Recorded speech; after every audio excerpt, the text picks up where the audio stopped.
दोस्तों मैं सौरभ मलिक आप सभी का ओनली टॉप स्टडी चैनल पर स्वागत करता हूं। एसएससी एमटीएस 2 मई सेकंड शिफ्ट का एग्ज़ाम कंप्लीट हो चुका है। इस वीडियो में दोस्तों पूरा पेपर एनालिसिस करने वाले हैं, किस प्रकार के क्वेश्चन पूछे जा रहे हैं और आगे का पैटर्न क्या रह सकता है उसके बारे में बात करेंगे। दोस्तों इस वीडियो में जितने भी क्वेश्चंस मैंने कवर किए हैं वो सारे बच्चों से लिए गए हैं। 100% दोस्तों इसी प्रकार का क्वेश्चन पेपर आपका आ रहा है, तो इससे आप अंदाज़ा लगा सकते हैं और आगे की तैयारी कर सकते हैं। देखिए हर रोज़ मैं पेपर एनालिसिस लेके आऊँगा, तो वीडियो को प्लीज़ ध्यान से देख लिया करें। कम से कम समय में सारे क्वेश्चंस कवर कर देता हूँ और वीडियो को लाइक करके अपने भाई बहन दोस्तों के साथ में शेयर कर दिया करें। और हमारी जो 5000 के क्वेश्चन आंसर्स की दोस्तों ये मैंने पीडीएफ बनाई थी एसएससी एमटीएस के लिए, इसमें से डायरेक्टली सारे क्वेश्चंस आ रहे हैं, एक भी क्वेश्चन बाहर नहीं जा रहा है। अगर आप लोग इस पीडीएफ को परचेज करना चाहते हैं तो इसका लिंक नीचे डिस्क्रिप्शन बॉक्स में है, या फिर आप हमारी वेबसाइट या व्हाट्सअप नंबर पर मैसेज करके भी ले सकते हैं। व्हाट्सअप नंबर आपको यहाँ पर दिख रहा होगा। चलिए, एक क्वेश्चन दोस्तों पूछा गया था कि शिक्षा का अधिकार किस अनुच्छेद में आता है। अनुच्छेद से संबंधित क्वेश्चन हर एक शिफ्ट में पूछे जा रहे हैं और आगे तक पूछे जाएंगे, तो मैं एक वीडियो जल्द ही लेकर आऊँगा दोस्तों। जो भी इंपॉर्टेंट आपके अनुच्छेद है वो सारे उसमें कवर करा दूंगा। तो शिक्षा का अधिकार दोस्तों किस अनुच्छेद में आता है, तो अनुच्छेद 21A में। अब ध्यान रखिएगा मेरे प्यारे दोस्तों, अगर ये चीज़ पूछी गई है तो क्या और पूछा जा सकता है इससे संबंधित दोस्तों ये भी पूछा जा सकता है कि अनुच्छेद 21A के अंतर्गत मूल अधिकार के रूप में उल्लेखित है 2 दिसंबर 2002 को दोस्तों संविधान में 86वां संविधान संशोधन किया गया था, जिसके तहत ये आपका जो शिक्षा का अधिकार है वो ऐड किया गया था। तो ये वेरी वेरी इंपॉर्टेंट अमेंडमेंट है, ये भी पूछा जा सकता है। तराइन का द्वितीय युद्ध कब हुआ था, तो 1192 ईस्वी में दोस्तों तराइन का दूसरा युद्ध हुआ था। अब किस किस के बीच हुआ था दोस्तों तराइन का द्वितीय युद्ध? 1192 ईस्वी में पृथ्वी तृतीय यानी कि पृथ्वीराज जो चौहान है वह मोहम्मद गोरी के मध्य हुआ था, जिसमें पृथ्वीराज की पराजय हुई थी। तो ये भी आपको याद रखना है, ठीक है। आपका अगला क्वेश्चन है समानता का जो अधिकार है वो किस अनुच्छेद में आता है, तो यानी कि अनुच्छेद 14 भी पूछा गया था। तो समानता का अधिकार मेरे प्यारे दोस्तों अनुच्छेद 14 में आता है। अनुच्छेद से संबंधित दोस्तों, और वो भी आपको फंडामेंटल राइट, फंडामेंटल ड्यूटीज़ और आपकी directive principle of state policy, यहाँ से ही क्वेश्चंस पूछे गए हैं। अभी तक ये सेकंड शिफ्ट में एनालिसिस में कर रहा हूँ, तो यहीं से क्वेश्चन अभी तक मेरे को देखने को मिले हैं आर्टिकल में, तो ये जरूर पढ़ के चले जाइएगा। 1982 में एशियन गेम किस देश में खेले गए थे, तो 1982 में मेरे प्यारे दोस्तों एशियन गेम खेले गए थे भारत में। और कहाँ पर खेले गए थे? दिल्ली के जवाहरलाल नेहरू मैदान में आयोजित 9वां ये एशियाई खेल हुआ था। और ये दोस्तों तारीख भी आप लोग देख सकते हैं, 19 नवंबर 1982 से 4 दिसंबर 1982 तक ये गेम चले थे। एक क्वेश्चन दोस्तों देखिए, खजुराहो मंदिर से संबंधित फर्स्ट और सेकंड शिफ्ट दोनों में क्वेश्चन पूछा गया है। इसमें पूछा गया कि खजुराहो मंदिर किस वंश द्वारा बनाया गया था, तो चंदेल वंश द्वारा दोस्तों बनाया गया था। कब से कब तक? 1950 से 1050 ईस्वी तक। अगला क्वेश्चन आता है दिसंबर 2022 में जीजियांग सोने की खदान में फंसे 18 लोग धंस गए थे। यह खदान किस देश में है दोस्तों? ये खदान है चीन में। और ये क्वेश्चन देखिए बन गया आपका, ठीक है। तो इस प्रकार की करंट अफेयर आपसे पूछी जा रही है। 2023-24 के बजट अनुसार निगम कर राजस्व के प्रत्येक रुपए में कितने पैसे का योगदान देगा? तो बहुत ही ज़्यादा इंपॉर्टेंट क्वेश्चन ये पूछा गया आपसे, 15 पैसे का दोस्तों, ये भी आपको याद रखना है। एक क्वेश्चन था कि इलियास खान किस वाद्य यंत्र के वादक हैं, तो ये लखनऊ घराने से सितार वादक हैं दोस्तों, ये भी आपको याद रखना है, ठीक है।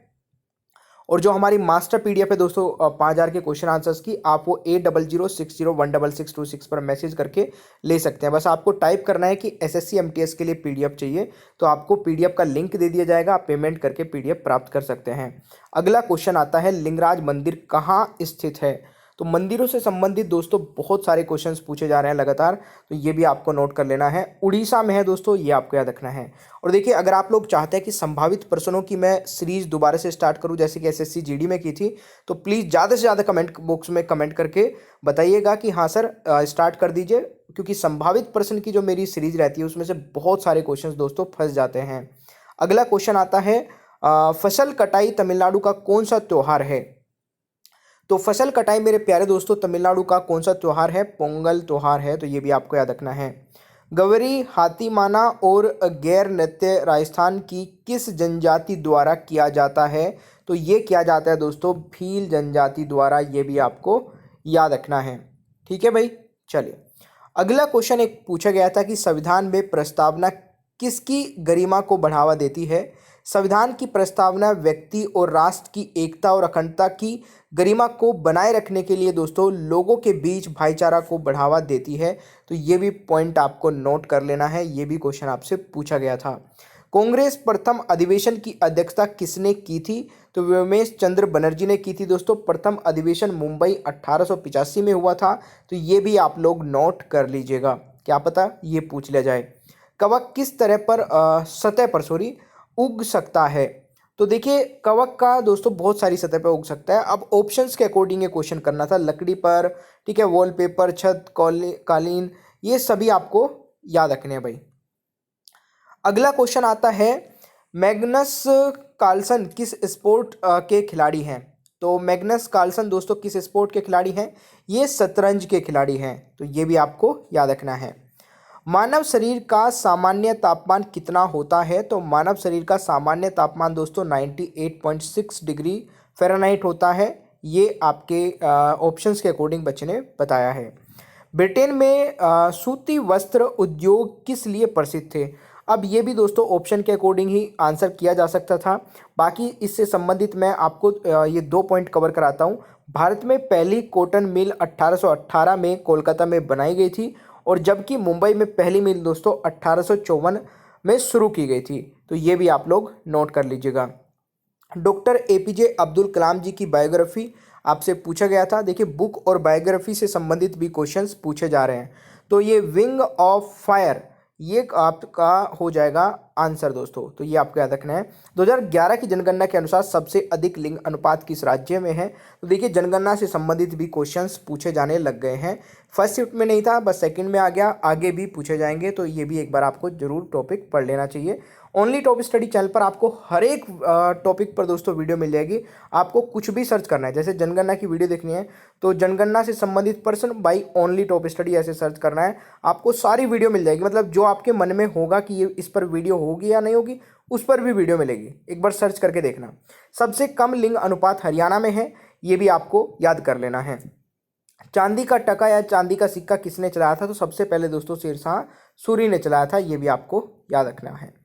अगला क्वेश्चन आता है, दक्षिण में मराठों द्वारा लगाया गया कर कौन सा था, कौन सा है। तो चौथ कर दोस्तों ये था। ये भी आपको नोट कर लेना है। अनुच्छेद 324 से संबंधित भी एक क्वेश्चन पूछा गया दोस्तों, जो कि एक बच्चे ने बताया है। चुनाव आयोग से संबंधित हो जाएगा अनुच्छेद 324। प्रथम प्रधानमंत्री कौन थे। तो बहुत ही इजी क्वेश्चन पूछा गया दोस्तों, पंडित जवाहरलाल नेहरू। अब एक क्वेश्चन मैं आप लोगों से पूछता हूं, जिसका आंसर सभी को कमेंट बॉक्स में बताना होगा। क्वेश्चन है, प्रथम राष्ट्रपति कौन थे दोस्तों हमारे। जल्दी से कमेंट बॉक्स में आंसर बता दीजिए। दोनों ही क्वेश्चन इजी है, जो मैंने पूछा वो भी, और जो एग्जाम में आया है वो भी बहुत ही इजी क्वेश्चन पूछा गया है। भरतनाट्यम किस राज्य का लोक नृत्य है दोस्तों। तमिलनाडु का। ये भी आपको नोट कर लेना है। तो ये इस प्रकार के क्वेश्चंस आ रहे हैं। आप लोगों को क्या लगता है दोस्तों, क्या क्वेश्चन पेपर डिफिकल्ट है या इजी है या इजी टू मॉडरेट है, कैसा लगता है।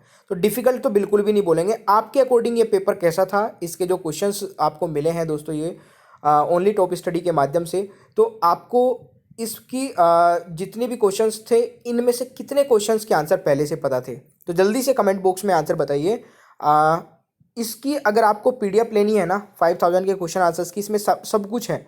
मतलब अगर आप लोग इस पीडीएफ को पढ़ के चले जाते हैं तो जीके, साइंस और आपका ये पूरा जो पोर्शन है ना स्टैटिक जीके वाला, करंट अफेयर वाला, एक भी क्वेश्चन बाहर नहीं जाएगा। गारंटी के साथ बोलता हूँ, क्योंकि पूरी बुक का निचोड़ है।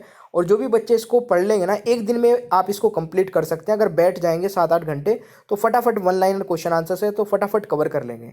ठीक है, चैनल को सब्सक्राइब कर लीजिए, क्योंकि आगे की जितनी भी शिफ्ट होगी सभी शिफ्ट के मैं एनालिसिस लेके आने वाला हूँ। प्लेलिस्ट मैंने बना दी है, नीचे डिस्क्रिप्शन बॉक्स में लिंक मिल जाएगा आपको सभी प्लेलिस्ट का।